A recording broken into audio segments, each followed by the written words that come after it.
This video is all about subtracting integers. The last one I had that I'll link to was about adding integers. So my whole idea of this is just turning subtraction into addition.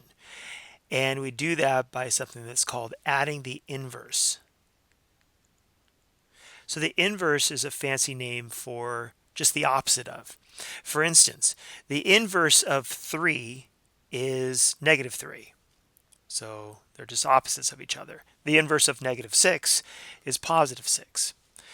And so I said we're adding the inverse. So we turn subtraction into addition by making that 2. So the 2 stays the same, but now this is addition. See, the subtraction turned into addition. But here comes the inverse. The inverse of 5 is negative 5. So I'm going to turn that into negative 5. Oops. I want it to be white. Negative 5. And I put it in parentheses. As I explained in the last video, I am just separating the operation from the sign.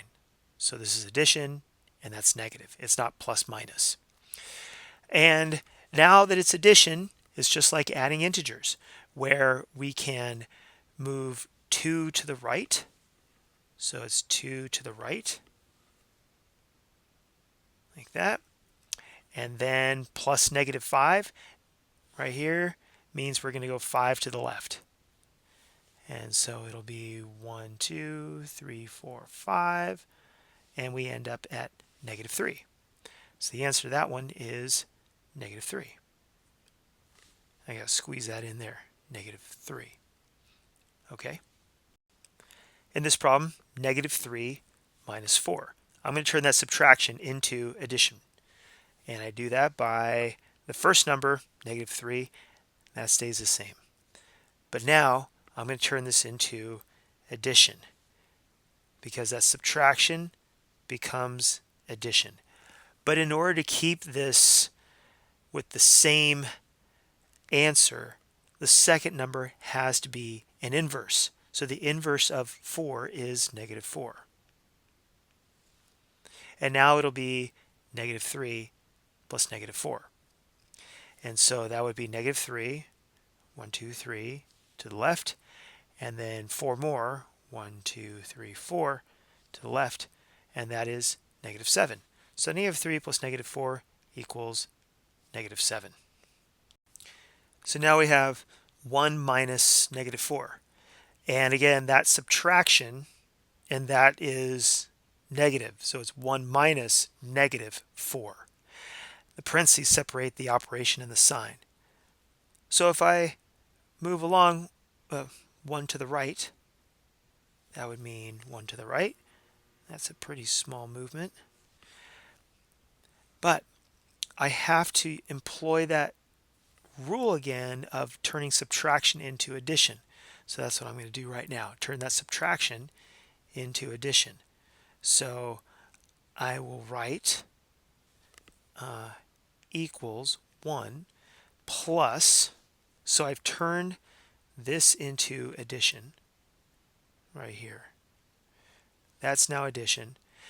But we have to use the inverse, and the inverse of negative 4 is positive 4. So that would be plus 4. And we all know what 1 plus 4 is. That's 5. But on the number line also, it means that we have to move 4 more to the right. So 1, 2, 3, 4. And of course, we land at 5. So 1 minus negative 4 is the same thing as 1 plus 4, which is equal to 5. And here's the last one. We have negative 1 minus negative 3. So negative 1, that stays the same. But we're going to turn that subtraction into addition over here. And I'm going to write plus, so that subtraction becomes addition. And the negative 3 turns into a positive 3 because we have to add the inverse. Remember that inverse is the opposite of, the opposite sign, if you will. So plus 3. So now this just tells us move to the left 1, starting at 0, and then move to the right 3. So I'll do that now. I have negative 1 right here, negative 1, and then if I add 3, I go to the opposite direction, 1, 2, 3, and I land at 2. So the answer is 2. Now in the next video, I'll talk about adding decimals, where you'll have something like 2.3 plus a negative 5.9. Stay tuned.